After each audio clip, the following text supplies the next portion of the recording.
Class 10th welcome to my channel. हम कर रहे हैं एनसीईआरटी लाइफ प्रोसेसेस चैप्टर के सॉल्यूशंस और आज हम करने वाले हैं final exercise page number 113। The kidney in human beings are the part of system 4। Kidney human being के किस सिस्टम का पार्ट्स है?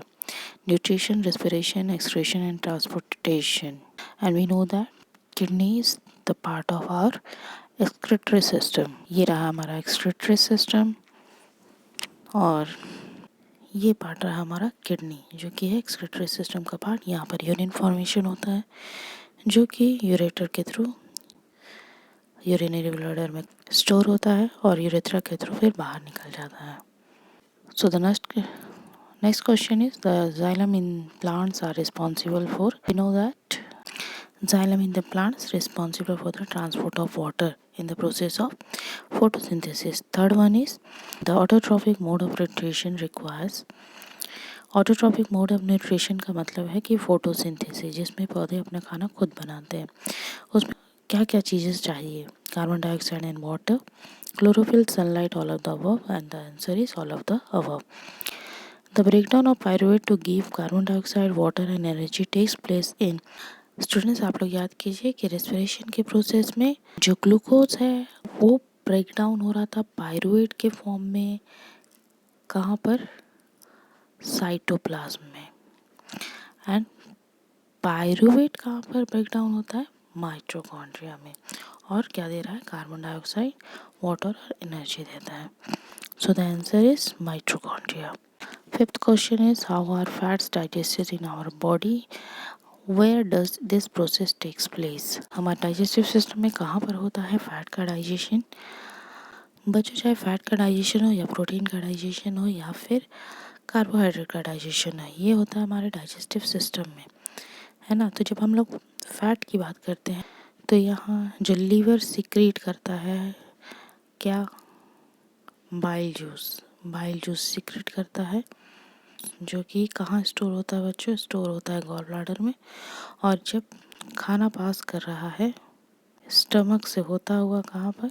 इंटेस्टाइन की ओर, तभी ये बाइल जूस को छोड़ दिया जाता है यहाँ पर। और बाइल जूस क्या करता है? एक तो मीडियम को एसिडिक भी बना रहा है, खाने के मीडियम को, साथ ही साथ वो फैट के बड़े बड़े गोलों को छोटे छोटे गोलों में तोड़ देता है, जिसको हम लोग इमल्सिफिकेशन ऑफ फैट भी कहते हैं। और बाकी के काम करता है एंजाइम्स, जो लाइपेज एंजाइम्स है वो इंटेस्टाइन में, जो पैनक्रियाज के थ्रू आता है और इंटेस्टाइन में जा कर के क्या करता है? कंप्लीट डाइजेशन ऑफ फैट करता है और फाइनली ये फैट जो है फैटी एसिड में चेंज हो जाता है। So the answer is the small intestine is that place where the complete digestion of the carbohydrate, fat and protein occurs. It receives the secretion of the liver and pancreas for this purpose. Liver में से secretion निकल रहा है bile juice और pancreas से निकलता है कौन सा? Lipase enzymes. The food coming from the stomach is usually acidic in nature and it has to be made alkaline. So the pancreatic enzyme can act on it. Bile juice produced in the liver accomplished this process. Fat are usually present in the intestine in the form of large globules, which makes it difficult for the enzyme act on them. The bile salt helps in the breaking down of larger globules into smaller globules. This point is very important. The pancreas The pancreas help in secreting pancreatic juice, which helps in the enzymes like trypsin for the digesting of protein and lipase for breaking down of the fat. The wall of the small intestine contains glands which secrete intestinal juice. The enzyme present in it finally converts the protein to amino acid, complex carbohydrate into glucose, and finally fat into fatty acid and glycerol. Sixth one is, what is the role of saliva in the digestion of food? Saliva जो कि हमारे मुंह में निकलता है हमारे digestive system का एक पार्ट है और इसी सैलाइवा में हमारा जो सैलिवरी ग्लैंड है साथ ही साथ एक एंजाइम निकलता है जिसको हम लोग सैलिवरी अमाइलेज कहते हैं। और ये काम क्या करता है? यहीं पर कार्बोहाइड्रेट का डाइजेशन स्टार्ट कर देता है। So the answer is food we take is complex in nature.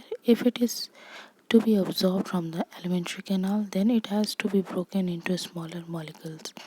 This process is mainly done with the help of biological catalyst called enzyme. The saliva contain an enzyme called salivary amylase that breaks down starch. Starch is the storage form of glucose, which is a complex molecule to give sugar. The food is mixed throughoutly with saliva and move around the mouth while chewing the muscular tongue. Hence, saliva plays a pivotal in digestion and absorption of food. Next question is, what are the necessary conditions for autotrophic nutrition and what are its byproduct? तो autotrophic nutrition means यहाँ पर बात की जा रही है photosynthesis की। और फोटोसिंथेसिस में क्या होता है आप लोग को बहुत अच्छे से मालूम है, फिगर के थ्रू थोड़ा हम लोग समझ लेते हैं।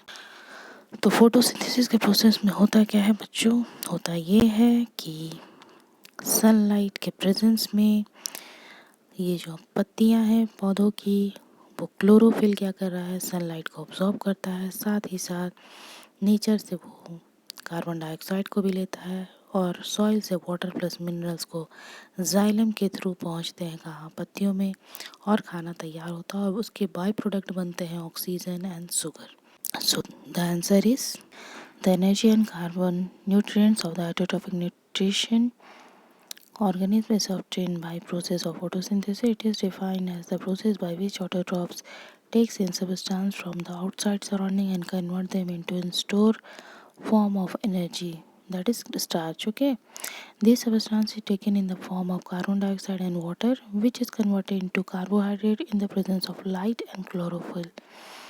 The main purpose of carbohydrate is to provide energy to plant. The carbohydrates are not utilized immediately, but they are stored in the form of starch, which serves as an internal energy reserve. The stored energy can be used as and when required by the plant. Next and question is, what are the difference between aerobic and anaerobic respiration? Name some organisms that use anaerobic mode of nutrition. तो aerobic means जो oxygen के presence में होता है और एनाएरोबिक को हमको याद करना है कि ऑक्सीजन के एब्सेंस में होता है। So the main point is aerobic respiration. The process takes place in the presence of oxygen. The product of aerobic respiration: carbon dioxide, water, and energy. The first step of aerobic respiration takes place in cytoplasm, while the next step takes place in the mitochondria.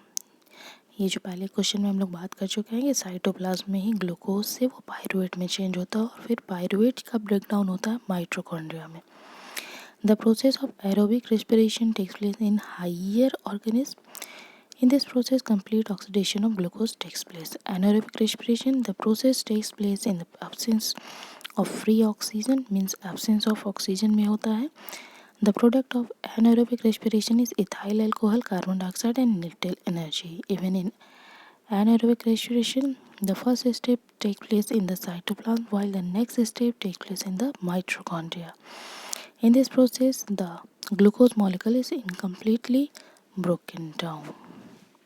Last point is, the process of anaerobic respiration takes place in the lower organisms like yeast, some species of bacteria and parasites like tapeworm.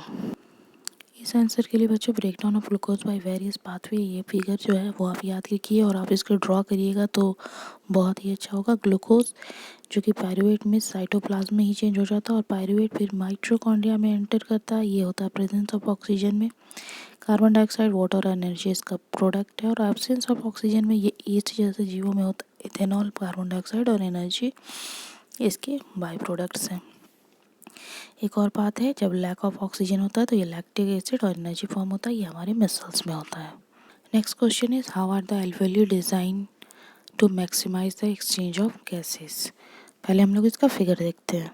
ये देखिए बच्चों, ये हमारा respiratory system और इस part को अगर हम लोग बड़ा करके देखें तो हमारे लंग्स में को बड़ा करके अगर हम लोग देखें तो काफ़ी बड़े बड़े बैलून लाइक स्ट्रक्चर पाए जाते हैं। इस बैलून लाइक स्ट्रक्चर को हम लोग एल्वियोली कहते हैं। ये बलून की तरह फूलता और पिचकता और इसमें ब्लड वेसल्स का पूरा ही क्या होता है, जाल बिछा होता है, क्योंकि इसका सरफेस एरिया काफ़ी बड़ा होता है, ये अब्जॉर्ब कर लेता है ऑक्सीजन को।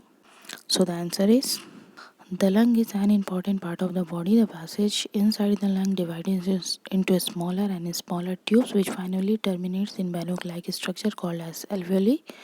The alveoli provides a surface where the exchange of gases can take place. The wall of the alveoli usually contain an extensive network of blood vessels.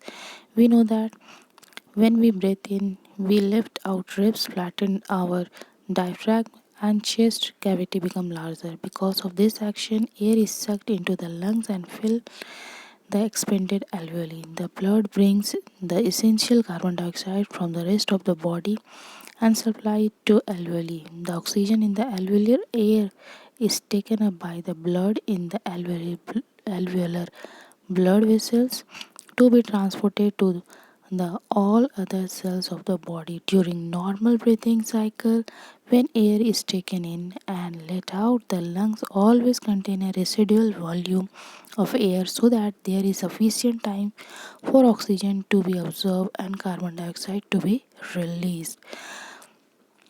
बच्चों, आपको याद रखना है कि बायोलॉजी के आंसर में हमें फिगर जरूर ड्रॉ करना है, ठीक है। इन सारे क्वेश्चंस के साथ फिगर अटैच नहीं है, बट आपको फिगर अटैच करने हैं, क्योंकि विदाउट फिगर बायो का कोई भी आंसर कंप्लीट नहीं होता और ना ही आपको फुल मार्क्स मिलेंगे। नेक्स्ट क्वेश्चन है, what would be the consequence of a deficiency of haemoglobin in our bodies. तो हीमोग्लोबिन हमारे ब्लड में पाया जाता है, रेड ब्लड सेल्स का एक पार्ट है जो कि आयरन से मिलकर बना होता है। ये है रेस्पिरेटरी पिगमेंट जो ऑक्सीजन को ब्लड वेसल्स में कैरी करवाता है। सो अगर हीमोग्लोबिन नहीं होगा तो ऑक्सीजन की कमी हो जाएगी। हीमोग्लोबिन की कमी से हमें खून की कमी होने लगेगी, अनीमिया नामक डिजीज़ हो जाएगा, है ना। So hemoglobin is the protein responsible for transportation of oxygen of the body cells for cellular respiration. Deficiency of hemoglobin can affect the oxygen carrying capacity of RBCs. This leads to the lack of oxygen in our body cells. Hemoglobin deficiency leads to a disease called as anemia. Next question is, describe double circulation of the blood in human being. Why it is necessary. Double circulation का मतलब है कि आप figure देखिए बच्चों, जब हम लोग फंक्शन देखते हैं किसका, हार्ट का, तो इसमें ये रहा पल्मोनरी वेन। इस पल्मोनरी वेन से ऑक्सीजनेटेड ब्लड लेफ्ट एट्रियम में, उसके बाद लेफ्ट वेंट्रिकल में, और उसके बाद ऑर्टा के थ्रू कहाँ चला जाता है, पूरे बॉडी पार्ट में चला जाता है और वहाँ पर ऑक्सीजन को दे देता है। फिर कार्बन डाइऑक्साइड को लेके आता है वेना केवा के through, this is vena cava, और उसके बाद राइट एट्रियम में, फिर राइट वेंट्रिकल में, और वापस से फिर कहाँ चला जाता है, पल्मोनरी आर्टरी के थ्रू। यहाँ पल्मोनरी वेन है, पल्मोनरी आर्टरी के थ्रू क्या होता है, वापस से लंग में चला जाता है कार्बन डाइऑक्साइड को। तो हम लोग देख रहे हैं कि ब्लड जो है इस हार्ट में दो बार आना जाना करता है, एक बार लेफ्ट पार्ट में और दूसरी बार राइट पार्ट में। इसी को हम लोग कहते हैं डबल ब्लड सर्कुलेशन या double circulation. So the answer is double circulation means in A single cycle blood goes twice in the heart. The process helps in separating oxygenated and deoxygenated blood to maintain a constant body temperature. The double circulation system of blood includes pulmonary circulation जो oxygenated blood लेकर आता है और systematic circulation जो carbon dioxide वाले blood को लेकर आता है।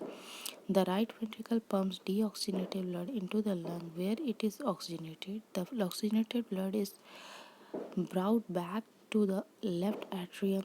From there it is pumped into the left ventricle and finally blood goes into the aorta for the systematic circulation. फिर सिस्टमेटिक सर्कुलेशन में क्या होता है, the oxygenated blood is pumped to the various part of the body from the left ventricle. The deoxygenated blood from the different part of the body passes through the vena cava to reach right atrium. The right atrium transfer the blood into right ventricle. बच्चों आप चाहे तो ये figure draw कर सकते हैं। Lungs pulmonary vein से left atrium में ऑक्सीनेटेड ब्लड आता है, फिर लेफ्ट वेंट्रिकल में, और फिर ऑर्टा के थ्रू पूरे बॉडी ऑर्गन में चला जाता है, और फिर वेना केवा के through deoxygenated blood right atrium में, फिर राइट वेंट्रिकल में, और फिर पल्मोनरी आर्टरी के थ्रू लंग में चला जाता है। आप चाहे तो इस फिगर से को इसमें बना सकते हैं, और बनाना इफेक्टिव रहेगा, आपको बनाना चाहिए। Next question is what is the difference between the transport materials in xylem and phloem. तो जाइलम क्या करता है बच्चों, फोटोसिंथेसिस में सॉइल से मिनरल और वाटर को लीफ तक पहुंचाता है, ये काम है जाइलम टिश्यू का। और फ्लोएम क्या करता है, जब पत्तियों में भोजन तैयार हो जाता है, खाना तैयार हो जाता है, तो उसे बॉडी के हर पार्ट में जाके पहुंचाता है। ये बेसिक डिफरेंस है, आपको इसको बिल्कुल ध्यान में रखना है। So the answer is xylems tissue helps in the transport of water and mineral, while phloem tissue helps in the transport of food, and water is transported upward from the root to all other plant parts. Of food is transported in both upward and downward direction.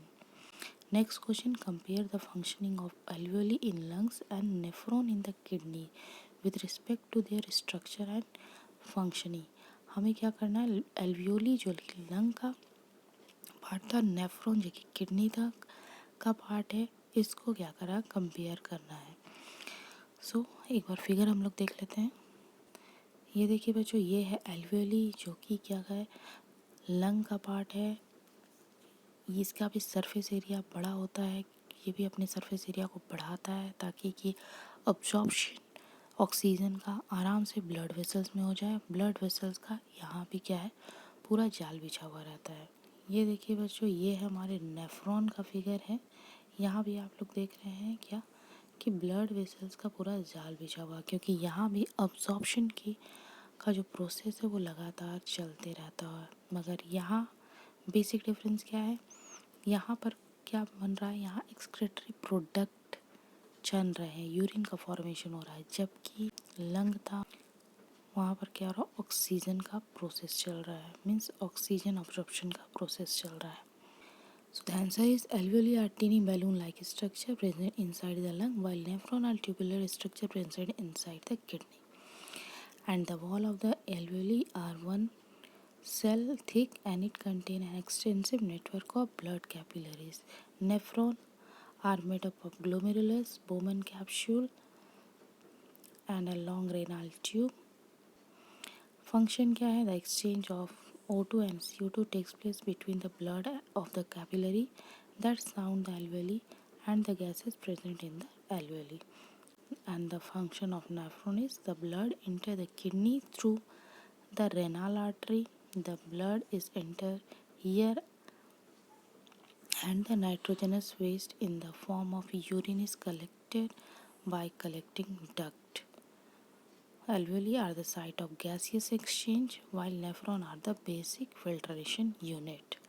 बच्चों ये है हमारे kidney का structure. इसी में क्या होता है, बहुत सारे नेफ्रॉन्स पाए जाते हैं इस पार्ट में। और नेफ्रॉन को अगर हम लोग बड़ा करके देखें तो उसका स्ट्रक्चर कुछ इस तरह से होता है। ये पार्ट है बोमन कैप्सूल, और यहाँ जो ब्लड कैपिलरीज आए हैं हो गया ग्लोमेरुलस। यहीं से क्या होता है, जो डस्ट पार्टिकल हैं, जो भी वेस्ट पार्टिकल है वो छनते हैं और आगे की ओर बढ़ते हैं। ये प्रॉक्सिमल डिस्टल कॉन्वोल्यूटेड टिब्यूल्स, ये हिल्ले और लोफर, ये डिस्टल कॉन्वोल्यूटेड टिब्यूल्स, और फाइनली ये कलेक्टिंग डक्ट में क्या होते हैं, जमा हो जाते हैं। सो यहाँ पर हम लोग बच्चों ख़त्म करते हैं एनसीईआरटी लाइव प्रोसेसेस सॉल्यूशन के एक्सरसाइजेस। जल्द ही मैं टर्म 1 एग्ज़ाम के लिए इसी चैप्टर के MCQ क्वेश्चंस को लॉन्च करूँगी। So wait for my new video. Thank you.